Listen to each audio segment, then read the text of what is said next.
Bonjour à tous et bienvenue à cet deuxième épisode de Innocent et Innocent. Donc aujourd'hui, le sujet de l'heure, c'est le Code de déontologie des policiers du Québec. Donc c'est un sujet qui est lourd, c'est un sujet qui est chaud. En fait, juste pour vous dire tellement que le sujet est lourd, je n'ai pas le choix de le faire en deux parties.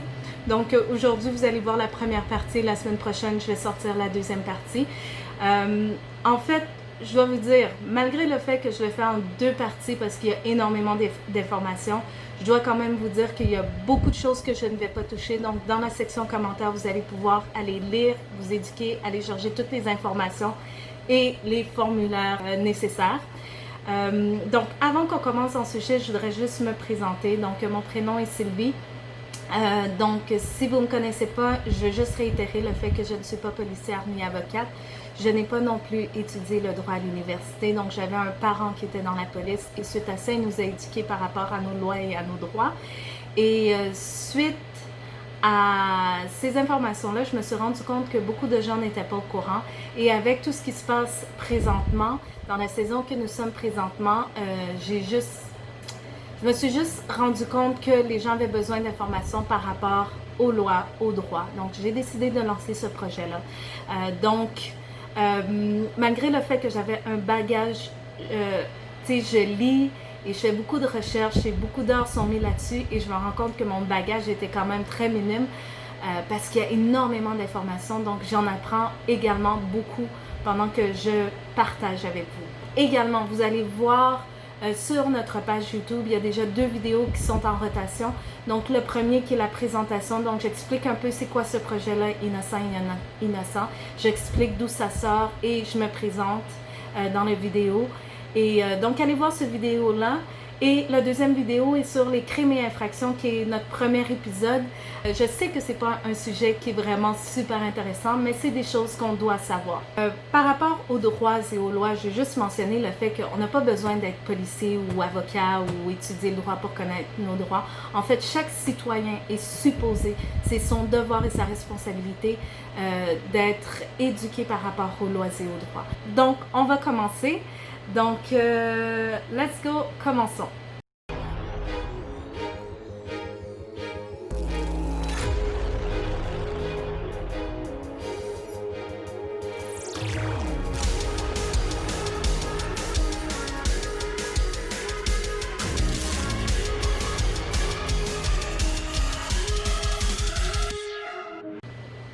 OK, protéger et servir. Donc, voici la définition de la police.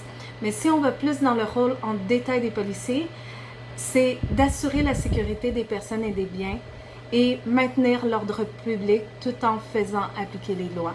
Donc, en fait, être policier, c'est un des métiers qui est le plus difficile parce qu'ils sont souvent mêlés à des situations qui sont vraiment difficiles où ce qu'ils doivent réagir rapidement et prendre la bonne décision. Donc, le rôle d'un policier, ce n'est pas un rôle qui doit être pris à la légère parce qu'un policier doit toujours être impartial. Un policier doit savoir garder son sang-froid et également, un policier doit maîtriser la distanciation entre la situation à laquelle il fait face et ses croyances, jugements et valeurs personnelles. Donc, le code de déontologie est un guide qui est un guide qui permet en fait de protéger les citoyens, mais de donner une ligne de conduite aux policiers. Donc, dans ces deux parties-là, ce que nous allons voir de un, c'est quoi le code de déontologie des policiers. Également, dans le code de déontologie, il y a 14 articles, donc on ne va pas regarder tous les 14, mais on va en regarder plusieurs d'entre eux. Donc, on va regarder l'article 1 et 3 pour comprendre c'est quoi le code de déontologie, mais également les articles 5 à 11 que je trouve qui sont essentiellement importants de connaître et de comprendre. Et ensuite, on va terminer avec comment porter plainte. Donc, on va commencer. Donc, c'est quoi le code de déontologie? Donc, je vais vous lire les deux articles, les articles 1 et l'article 3. Donc, ça dit, le présent code détermine les devoirs et normes de conduite des policiers dans leur rapport avec le public dans l'exercice de leurs fonctions. Donc, ça s'applique à tout policier, à tout constable spécial, ainsi qu'à tout contrôleur routier, de même qu'à toute personne ayant autorité sur ces derniers, donc leur boss par exemple, compte tenu des adaptations nécessaires. Je vais juste mettre une parenthèse sur les constables spéciaux parce que je ne savais pas personnellement c'est quoi. Et en m'informant là-dessus, les constables spéciaux, en fait, ce sont, par exemple, les policiers qu'on voit dans des édifices fédéraux, provinciaux. Donc, par exemple, dans un palais de justice, donc les policiers ou ceux qui font la sécurité, dans ce cas-là, c'est des constables spéciaux. Donc, l'article 3 nous dit « Le présent code vise à assurer une meilleure protection des citoyens et citoyennes en développant au sein des services policiers des normes élevées de service à la population et de conscience professionnelle dans le respect des droits et libertés de la personne, dont ceux inscrits dans la Charte des droits et libertés de la personne. » Donc ça explique en gros c'est quoi le code de déontologie des policiers. Donc, je vais juste mentionner aussi le code de déontologie. Ça, c'est celui qu'on va voir aujourd'hui, c'est le code de déontologie des policiers du Québec. Mais c'est pas quelque chose c'est pas quelque chose qui est exceptionnel, dans le sens qu'il y a un code de déontologie des médecins, il y a un code de déontologie des avocats, il y a un code de déontologie des notaires. Donc, c'est quelque chose qui existe dans d'autres métiers, dans d'autres secteurs d'activité professionnelle. Et c'est vraiment pour donner une ligne de conduite aux professionnels pour dire comment ils doivent agir en tant que professionnels et également ça permet de protéger les citoyens.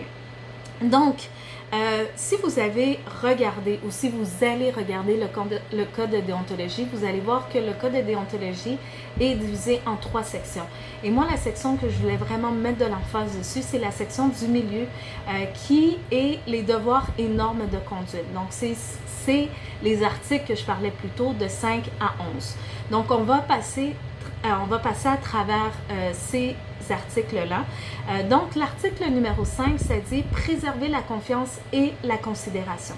Donc, en gros, c'est qu'un policier en service doit réussir à se contrôler, peu importe la situation qui se présente devant lui ou devant elle. Donc, en gros, je vais vous lire, ça dit l'article 5 du Code de déontologie vise la perception du public. Il s'agit de l'aspect extérieur du travail du policier, en ce sens que tout policier doit respecter les gens, présenter l'apparence d'une justice neutre, montrer des qualités d'honnêteté, d'intégrité et de conduite impeccable, empreintes de modération et de retenue. Donc, en gros, c'est qu'un policier doit toujours avoir un langage approprié, il doit toujours porter un badge, un policier doit toujours s'identifier. Donc, le fait qu'il oublie de s'identifier ou qu'il refuse de s'identifier, c'est quelque chose qui est inacceptable dans le code de déontologie des policiers. Un policier ne peut pas manquer de respect à quelqu'un et ne peut pas non plus faire allusion que ce soit à la couleur. Dans le code, ça parle de la race, mais je déteste utiliser le terme race parce que race, il y a une seule race et c'est la race humaine.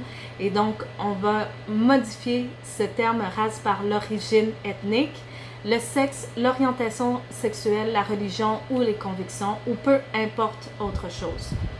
Donc, dans l'article 5, on voit aussi, c'est dans cette section-là qu'on parle du profilage racial. Donc, c'est quoi en gros le profilage racial? Si je peux le mettre dans mes mots, c'est de prêter une intention à quelqu'un non basée sur ses actions. Donc, si la personne, par exemple, a fait quelque chose d'illégal ou a commis un crime ou a commis une infraction, mais c'est vraiment porter une mauvaise intention à quelqu'un basée sur son origine ethnique. Donc, ce qui veut dire que si, par exemple, un policier arrête quelqu'un, il ne va pas arrêter quelqu'un parce que la personne a commis un crime, mais parce qu'il se dit, bon, mais si cette personne-là, par exemple, est autochtone, ou cette personne-là est noire, ou si cette personne-là est arabe, bien, ça veut dire qu'il y a des grandes chances que soit c'est un vendeur de drogue, que soit il fait de la fraude, ou soit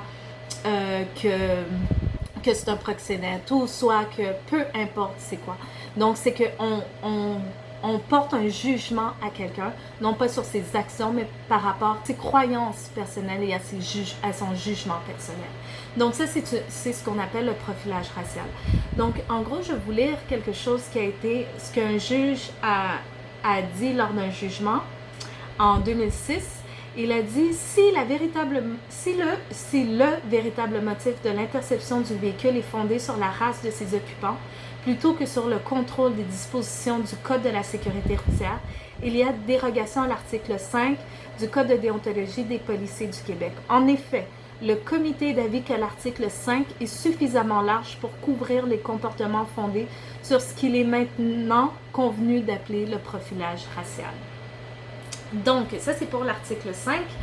L'article 6 parle de éviter toute forme d'abus d'autorité. Donc, en gros, c'est qu'un policier doit avoir recours à une force En fait, un policier ne peut pas avoir recours à une force plus grande que nécessaire pour accomplir sa tâche. Donc, ce qui veut dire en gros que si une personne est déjà maîtrisée à terre ou si une personne est calme, ça ne sert à rien de le teaser. Ça, c'est une force trop grande que nécessaire. Donc, si quelqu'un est calme, ça ne sert à rien d'utiliser le poivre de Cayenne, par exemple. Un policier ne peut pas menacer, ne peut pas intimider ou harceler quelqu'un. Un policier ne peut pas porter une accusation sans justification. Donc, un policier ne peut pas aussi abuser de son autorité pour avoir une déclaration. Donc, dans un cas, par exemple, que, je ne sais pas moi, il pose une question à quelqu'un. Puis la personne, elle dit non, je n'ai pas fait ce que vous pensez que j'ai fait. Et là, le policier, par exemple, décide de le battre ou décide de... Peu importe. Donc, il utilise son autorité ou sa force pour avoir une déclaration. Donc, un policier ne peut pas faire ça. Donc, un policier ne peut pas non plus détenir quelqu'un pour l'interroger si la personne n'est pas en état d'arrestation. Donc, ça, c'est vraiment important. Et je veux faire une différenciation entre interpellation et arrestation. OK? Et pourquoi je le fais? Parce que avec ce qui s'est passé dernièrement, avec la nouvelle loi qui est sortie ou qui va sortir éventuellement sur l'interpellation, je voulais vraiment que les gens puissent faire la différence entre une interpellation et une arrestation.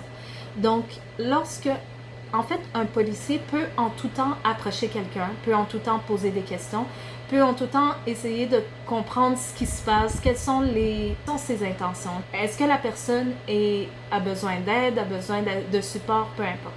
Ça s'appelle une interpellation. Donc, tant et aussi longtemps qu'il n'y a pas de crime qui a été commis, ce n'est pas une arrestation, c'est une interpellation.